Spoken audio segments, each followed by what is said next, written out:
সুধী দর্শক মণ্ডলী, উন্নয়নে পিকেএসএফ অনুষ্ঠানে আপনাদেরকে স্বাগত জানাচ্ছি। পিকেএসএফ এবং পিকেএসএফের সহযোগী সংস্থাসমূহের নানামুখী উন্নয়ন কর্মকাণ্ড এই অনুষ্ঠানের মাধ্যমে আপনাদের সামনে তুলে ধরে থাকি। আজ আমরা আলোচনা করব গবাদি পশু পালন সম্পর্কে। আর এই আলোচনায় অংশগ্রহণের জন্য আমাদের সাথে উপস্থিত রয়েছেন পল্লী কর্মসহায়ক ফাউন্ডেশনের মহাব্যবস্থাপক জনাব AQM গুলাম মওলা, এবং আমাদের সাথে আরও রয়েছেন সজাগ সমাজ ও জাতি গঠনের নির্বাহী পরিচালক জনাব আব্দুল মতিন। আপনাদের উভয়কেই স্বাগত জানাচ্ছি। সুধী মণ্ডলী, কৃষি প্রধান বাংলাদেশের অর্থনীতিতে প্রাণী সম্পদের ভূমিকা অপরিসীম। ক্রমবর্ধমান বিশাল জনসংখ্যার স্বাস্থ্য এবং পুষ্টি যোগানের ক্ষেত্রে প্রাণী সম্পদের বিকল্প নাই। গ্রামীণ অর্থনীতিকে টেকসই ভিত্তির উপর দাঁড় করানোর একটি উল্লেখযোগ্য মাধ্যম হচ্ছে প্রাণী সম্পদের সুষ্ঠু ব্যবস্থাপনা। পিকেএসএফ সূচনা লগ্ন থেকেই নানামুখী কর্মসূচি হাতে নিয়ে কৃষির এই খাতকে সামনের দিকে এগিয়ে নিয়ে যাচ্ছে। সামনে কুরবানির ঈদ, এই মৌসুমে গবাদি পশুর চাহিদা থাকে ব্যাপক।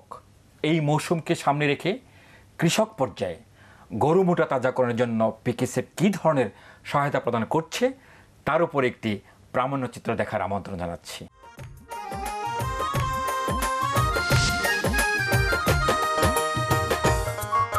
মাছে ভাতে বাঙালি, এই প্রবাদ প্রচলিত থাকলেও আমাদের দেশের মানুষের আমিষের চাহিদা পূরণে গবাদি পশুর চাহিদা অপরিসীম।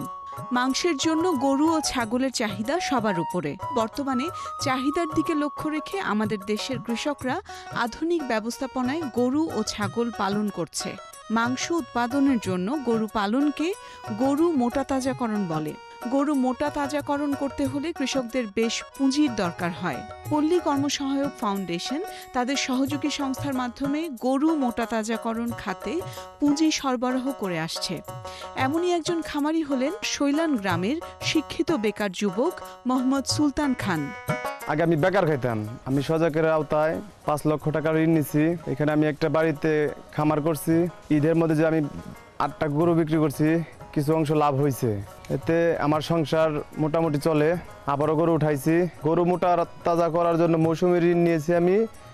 এইখানে আমাকে সপ্তাহ বা মাসে কোনো কিস্তি বা দিতে হয় না, বছরে একবার কিস্তি দিতে হয়। বিশেষ করে কুরবানি ঈদকে সামনে রেখে এই যখন গরুগুলো বিক্রি হবে অধিক মুনাফা পাওয়া যাবে। তাতে সজাগে টাকা দেওয়ার পর কিছু অংশ ওই টাকা থাকে, ওই টাকা আমি অন্য একটা কাজে বা আমার যে কাজটা আছে ওইখানে আমি পুঁজি বাড়াইতে পারবো।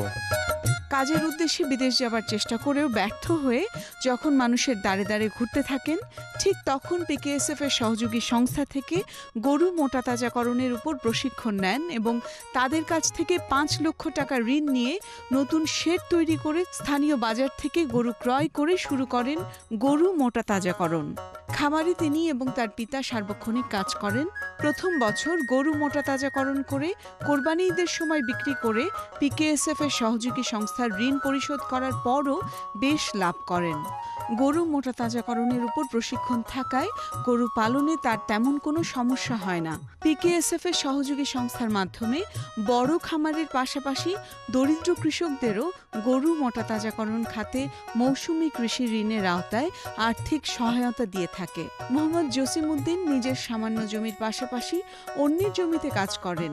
সজাগ থেকে আমি 25,000 টাকা ঋণ নিয়ে গরু কিনছি 19,500।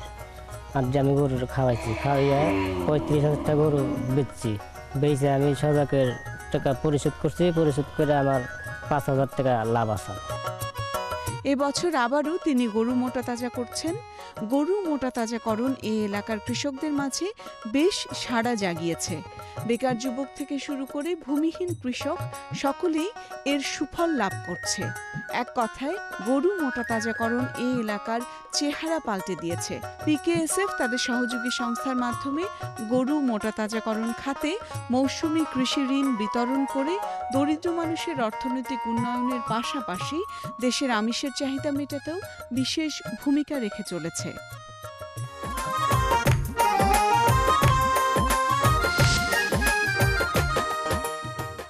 সুধী মণ্ডলী, প্রতিবেদনটি দেখলাম। আলোচনার পালা। আলোচনার প্রথমেই পল্লী কর্মসহায়ক ফাউন্ডেশনের মহাব্যবস্থাপক জনাব গুলাম মোল্লা, আপনার কাছে আমাদের জানার বিষয় সেটা হচ্ছে যে পিকেএসএফ এর অর্থায়নে উল্লেখযোগ্য একটি অংশ কৃষিখাতে ব্যবহার করা হয় এবং কৃষিখাতের আরেকটি উপখাত হচ্ছে প্রাণী সম্পদ। এই প্রাণী সম্পদ উন্নয়নে পিকেএসএফ কি কি কার্যক্রম গ্রহণ করছে? আমাদের কৃষক পর্যায়ে এবং খামারি পর্যায়ে পুঁজির যে সরবরাহ আমাদের সহযোগী সংস্থার মাধ্যমে পুঁজির সরবরাহ করছে এবং খামারি এবং আমাদের কৃষক যে মৌসুম আছে মৌসুমের শুরুতেই যেন পর্যাপ্ত পুঁজি তার হাতে থাকে সেই বিষয়টা পিকেএসএফ নিশ্চিত করছে। দ্বিতীয়ত হচ্ছে যে প্রাণী সম্পদ পালনের পশু সম্পদ পালনের যে কারিগরি দিকগুলো আছে, সেই জাত সংরক্ষণ, ভালো জাত সম্প্রসারণ সেটা নিয়ে কাজ করছে এবং অন্যান্য যে বিষয়গুলো আছে এখানে ভালো আবাসন ব্যবস্থাপনা, তার খাদ্য ব্যবস্থাপনা, এই বিষয়গুলো নিয়ে কাজ করছে। মতিন ভাই, আপনার কাছে প্রশ্ন সেটি হচ্ছে যে আগে আমরা দেখতাম যে গৃহস্থের বাড়িতে গরু, এখন আর সেই গৃহস্থ নেই আর গরু দেখা যায় না। একসময় এই গরুর সংখ্যা দিয়ে গৃহস্থের সচ্ছলতার পরিমাপ নির্ভর করা হতো। আপনার কি ধারণা, গরু কি আসলে কমে যাচ্ছে? কৃষকের সঙ্গে গরুর একটা নারীর সম্পর্ক আছে, এটা পরম্পরা।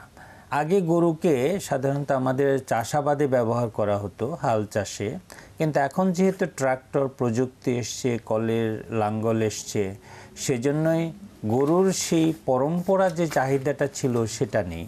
তবে গরু আছে, গরু এখনও লালন পালন করা হয় পারিবারিকভাবে দুধের চাহিদা মেটাতে এবং লাভজনক হিসাবে মাংস বিক্রিতে। এবং আপনার যে কর্ম এলাকা ধামরাইতে আমরা দেখেছি যে এটা একটা মানে বিপ্লবের মতো। সেই বিষয়ে যদি আপনি একটু বলেন যে আপনার যে কার্যক্রমের তার কতটুকু অংশ জড়ে রয়েছে এই পশু সম্পদ উন্নয়নের বিষয়টা? এই স্থিতি যদি সেটা দেখেন, তার প্রায় 55%ই হচ্ছে আমরা এই গবাদি পশুতে। আমরা গবাদি পশুতে কাজ করার কতগুলো কারণ আছে, কারণ জমি অল্প। কিছুদিন আগে আমরা খামারিদের নিয়ে একটা আলাপ করছিলাম এবং সেখানে আমরা জিজ্ঞেস করেছিলাম যে 10 বিঘা জমি আছে এরকম কৃষক কতজন সেখানে ছিল। মাত্র একজন বলেছে তার আছে, কিন্তু 10টা 15টা গরু আছে এইরকম সবাই, আমরা যেটাকে বলছি মিনি ফার্ম। এখানে যে জিনিসটা যে আমার 10 বিঘা জমি নাই, কিন্তু 10 বিঘা জমির চেয়ে বেশি লাভ করতে পারি এই রকম কর্মকাণ্ড কৃষিতে আছে কিনা, তার মধ্যে গবাদি পশু হচ্ছে সবচেয়ে বেশি সুন্দর এবং সম্ভাবনাময়। এখানে একটা যে 1 বিঘা জমিতে যে অর্থের প্রয়োজন হয়, একটি গরু কিনতে কিন্তু তার চেয়ে বেশি অর্থের প্রয়োজন হয়। সেই দিকটাকে একটি সমস্যা মনে করেন? না, সেজন্য তো আমাদের সাথে পিকেএসএফ আছে, কারণ পুঁজি তারা দিয়ে। পুঁজির ব্যাপারটা এই যে মৌসুম ভিত্তিতে আপনারা যে ঋণটা দেন এবং একজন খামারি সর্বোচ্চ কত টাকা পেতে পারে? পিকেএসএফ এখন পর্যন্ত আমাদের কৃষি খাতে প্রায় 12,000 কোটি টাকা আমরা ঋণ বিতরণ করেছি এবং গরু মোটা তাজাকরণ শুধু এই খাতে এটা 3,000 কোটি টাকার মতো। 3,000 কোটি টাকা গত অর্থ বছর আমরা 500 কোটি টাকার মতো বিতরণ করেছি এবং এই বছর যেহেতু এটা বাস্তবতা ভিন্ন, আমরা এটা আরো বাড়ানোর চিন্তা করেছি। 700-800 কোটি টাকা শুধু এই গরুতে যাবে এই মৌসুমটাকে সামনে, এই মৌসুমটাকে। এবং যিনি মধ্যম পর্যায়ের কৃষক, তার পরিমাণ যিনি উদ্যোগ বাস্তবায়ন করবেন 10 লক্ষ টাকা পর্যন্ত দেওয়ার সুযোগ আছে আর কি। এবং 10 লক্ষ টাকা হরহ এই খাতে যাচ্ছে আর কি। সংখ্যাগতভাবে কি কোনো পরিসংখ্যান দেওয়া যায় যে এই কুরবানির আগে কতগুলো গরু পালনে, কতগুলো খামারের মাধ্যমে কতগুলো গরু পালনে এই সহযোগিতা প্রদান করা হবে, এরকম কি কোনো লক্ষ্যমাত্রা স্থির করা হয়? সহযোগী সংস্থার মাধ্যমে যে চাহিদাটা আসে আমরা পিকেএসএফ থেকে সেই চাহিদা অনুযায়ী অর্থায়ন করি, যেন কোনো খামারি পুঁজির অভাবে এই সময়টাতে গরু কিনতে না পারে, এই পরিস্থিতি না যেন হয়।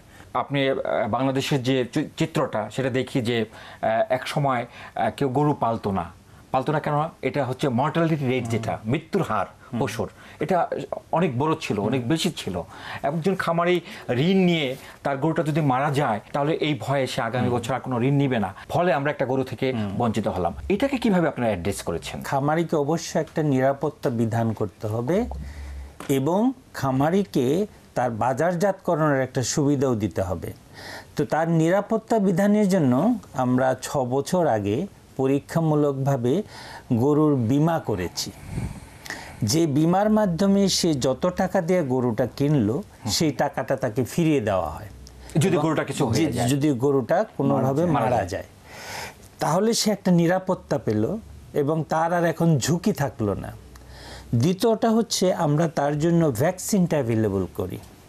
তো ভ্যাকসিন ব্যবহার করার পরিপ্রেক্ষিতে আমাদের কর্ম এলাকায় গবাদি পশুর মৃত্যু হার ছিল প্রায় 8%, সেইটাকে আমরা নামিয়ে 0.4%-এ নামিয়েছি। এই আপনাদের এই কার্যক্রমের ফলে, এই সেবার মাধ্যমে, এই ভ্যাকসিন এবং তার সেজন্য বিমা এবং ভ্যাকসিন তাকে অনেক নিরাপত্তা বিধান করাতে আমাদের সেখানে গরু পালনের হার অনেক বেড়ে গেছে।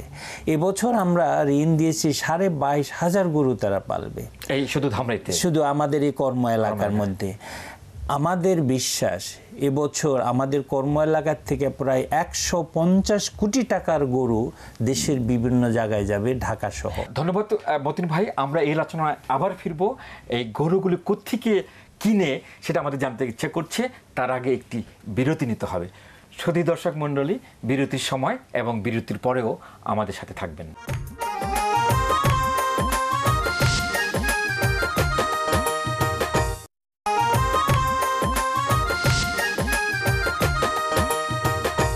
সুধী দর্শক মণ্ডলী, এতক্ষণ আমাদের সাথে থাকার জন্য ধন্যবাদ। বিরতিতে যাওয়ার পূর্বে আলোচনা করছিলাম যে এই যে কুরবানির গরুগুলো যে আমরা কিনি, সেই গরুগুলো সম্পর্কে এবং গরুগুলো কোত্থেকে খামারিরা কিনে সে সম্পর্কে আমাদের জানার ইচ্ছা ছিল।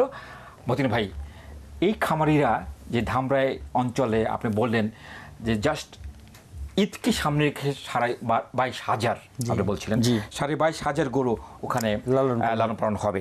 এই গরুগুলো খামারিরা কোত্থেকে কেনে? আমাদের পাবনা সুজাপুর যে অঞ্চলটা, পাবনা সুজাপুর যে অঞ্চলটা আছে, ওখানে খুব সুন্দর একটা জাত তৈরি হয়েছে এবং ওই জায়গাটা এখন বলা চলে বাংলাদেশের জন্য খুব সুন্দর এবং ভালো, এবং ওখানে খুব কৃষকরা খুব অভিজ্ঞ। ওই অঞ্চল থেকেও আমাদের এই অঞ্চল থেকে কৃষকরা গিয়ে সেখান থেকে ছোট ছোট বাছুর, ষাঁড়, বলদ, গাভী কিনে নিয়ে আসে। গরু মোটা তাজাকরণের জন্য কোন সুনির্দিষ্ট জাত দরকার সেটা বোধহয় আপনারা এটা বলে থাকেন, যাতে করে খামারি সে কোনো অলাভজনক একটি গরু না কিনে। যেমন ধরেন জাতের জন্য হয়, একটা গরু যদি একজনে 5 মাস পালে, যদি উন্নত জাত হয় সেই গরুর মাংস হবে সে 8 মণ, আবার একই সে যদি পালে হয়তো হবে 4 মণ। সেটাই শুধু জাতের কারণে। দুধের ব্যাপারেও, দুধের বিষয়ে যেমন ধরেন একটা গাভীতে হতে দেয় 6 লিটার, কিন্তু উন্নত জাত হলে সেটা দেবে 12 লিটার। একই শ্রম, একই বিষয়। এখন খামারি পর্যায়ে নিশ্চিন্তে তারা পালতে পারে গরু মোটা তাজাকরণ, কারণ সে গরুটা মারা গেলে সমপরিমাণ অর্থ ওনারা দিয়ে দিচ্ছেন আর কি। পিকেএসএফ এই ধারণাটাকে কিভাবে ধারণ করলো? পিকেএসএফ সহযোগী সংস্থার পর্যায়ে যে ভালো উদাহরণগুলো আছে সেইগুলো আমরা অন্যান্য সহযোগী সংস্থায় প্রতিরূপায়নের ব্যবস্থা করি, এবং সজাগ যে গরু বিমা করেছিল সেটা এই মুহূর্তে আমাদের 28টা সহযোগী সংস্থা মাঠ পর্যায়ে বাস্তবায়ন করছে। 28টা সহযোগী সংস্থা মাঠ পর্যায়ে বাস্তবায়ন করছে। এখন পর্যন্ত প্রায় 4.5 লক্ষ খামারি এই বিমার সুবিধা নিয়েছে। গত অর্থ বছরে এই সংখ্যাটা ছিল 50,000।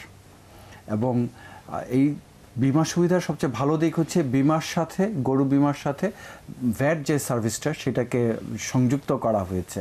তা ফলে হচ্ছে যে গরুর মৃত্যুর হার অনেক কমে আসছে। আমরা যে 4.5 লক্ষ খামারিকে এই পর্যন্ত সেবা দিয়েছি, শুধুমাত্র ক্লেম সেটেলমেন্ট করতে হয়েছে 1085টি। 4.5 লক্ষ শুধু বিমার আওতায়।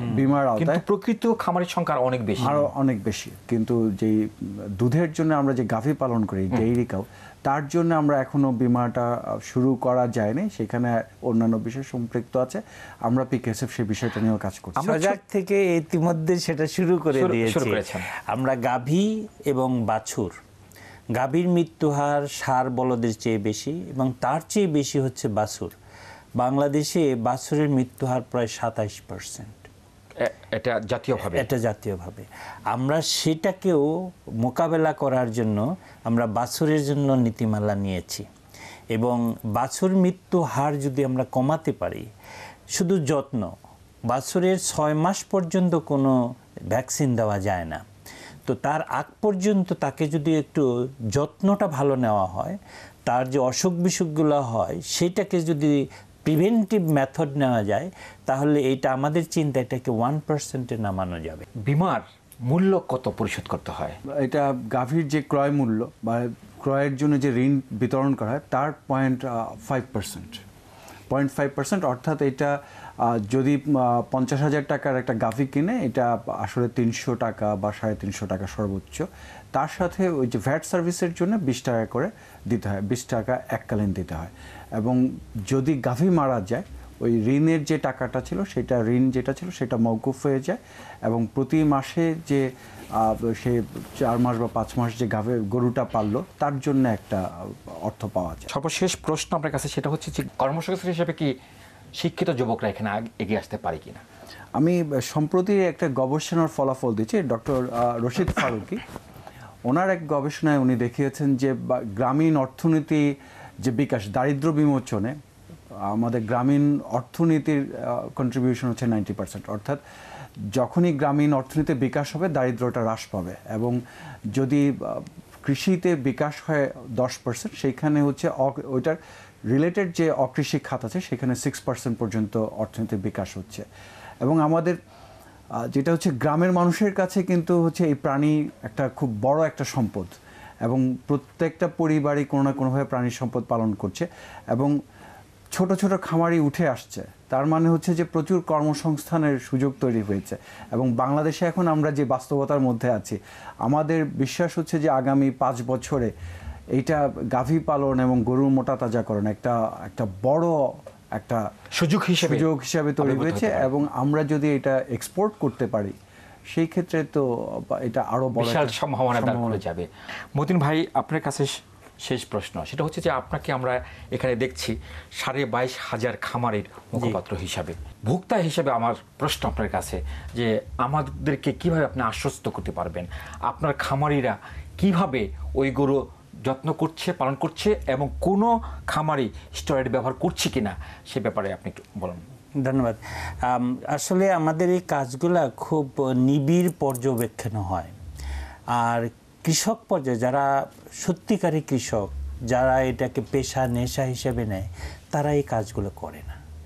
তারা এটাকে অন্যায়ভাবে, পাপভাবে, সেই জন্য তারা এটা করে না।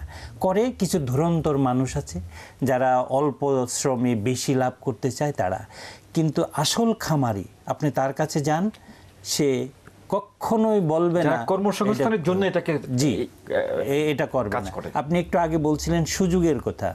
আসলে আগামী 5 বছর যদি এইভাবে নার্সিং করা যায়, বাংলাদেশে একটা বিপ্লব ঘটবে, এবং সেটা হচ্ছে নীরব বিপ্লব। গ্রামীণ অর্থনীতিতে কিন্তু অনেক নীরব বিপ্লব আমরা ঘটিয়েছি পিকেএসএফের অর্থায়নে, আমরা যারা কাজ করছি তারা। কারণ এই যে রিসার্চের কথা বললেন, সেই রিসার্চগুলো কি দাঁড়ায় যে গ্রামে, তাহলে গ্রামে তো অর্থ প্রবাহটা যাচ্ছে কোথায়, কিভাবে যাচ্ছে? থ্রু পিকেএসএফ, থ্রু তার পার্টনার, সহযোগী। এবং মানুষের হাতে যখন যায় তখন সে চিন্তা করে আমি কিভাবে এগোবো। সেই এগোনোর জিনিসটার মধ্যে গবাদি পশুটা হচ্ছে সবচেয়ে সম্ভাবনাময়, এবং এটা একটা বিপ্লব ঘটাবেই। আর আমরা যারা কাজ করি আপনাদের সঙ্গে, আমরা তো উদাহরণ তৈরি করে দিচ্ছি। ছোট্ট একটা উদাহরণ, আমরা একটা বীমা করলাম একটা জায়গায়, এখন সারা দেশে হচ্ছে। আমরা নতুন একটা জাত আনলাম, সারা দেশে হচ্ছে। এইভাবেই তো আমরা ছোট ছোট করে উদাহরণ তৈরি করবো এবং আগাচ্ছি। জি, অনেক। এবং আমি বললাম 22,500, আগামী বছর আমাদের কর্ম এলাকা থেকে কমপক্ষে 30,000 গরু যাবে। এটা কেউ ঠেকাতে পারবে না, কারণ ও তো যে 5টা পালছে সে 10টা পালবে। এবং শুধু একটা উপজেলা থেকে যদি 30,000 গরু আসে, এরকম বেশি না, কয়েকটা উপজেলা থাকলে আমাদের এই চাহিদা মেটানোর জন্য অন্য কোনো দিকে তাকিয়ে থাকতে হবে না। এখানে যেটা প্রয়োজন, আমাদের রাষ্ট্রীয় পর্যায়ে এবং প্রাতিষ্ঠানিক পর্যায়ে একটা সাপোর্ট দরকার। যেমন আমরা যদি আমাদের গাভীর বিষয়টা দেখি বা গরু মোটাতে, যেমন আমাদের জাত একটা খুব ইম্পর্টেন্ট জিনিস, এই জাতটাকে উন্নয়নের জন্য রাষ্ট্রীয়ভাবে একটা বড় দায়িত্ব নিতে পারি। এবং গোলাম আলা অনেক জাত আছে, চিটাগাং অঞ্চলে চিটাগাং রেড কাউ আছে, তারপরে কুষ্টিয়া একটা জাত আছে, পাবনা একটা জাতের কথা বলছেন আপনি।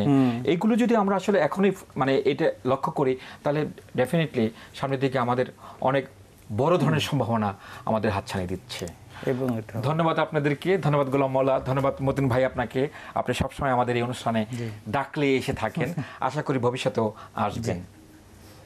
শুধু দর্শক মণ্ডলী, দারিদ্র্য দূরীকরণের দীর্ঘমেয়াদী প্রেক্ষিত বিবেচনা করে গবাদি পশুর খামার স্থাপন সহ বিভিন্ন অর্থনৈতিক কর্মকাণ্ডকে সহযোগিতা প্রদান করে যাচ্ছে পিকেএসএফ। গরু মোটা তাজাকরণ এবং মাচা পদ্ধতিতে ছাগল পালন ব্যাপকভাবে সম্প্রসারণের উদ্যোগ নিয়েছে পিকেএসএফ। পিকেএসএফের এই কার্যক্রম দেশব্যাপী ছড়িয়ে যাবে সেই প্রত্যাশায় আজকের অনুষ্ঠান শেষ করছি। আগামী অনুষ্ঠান দেখার আমন্ত্রণ রইল।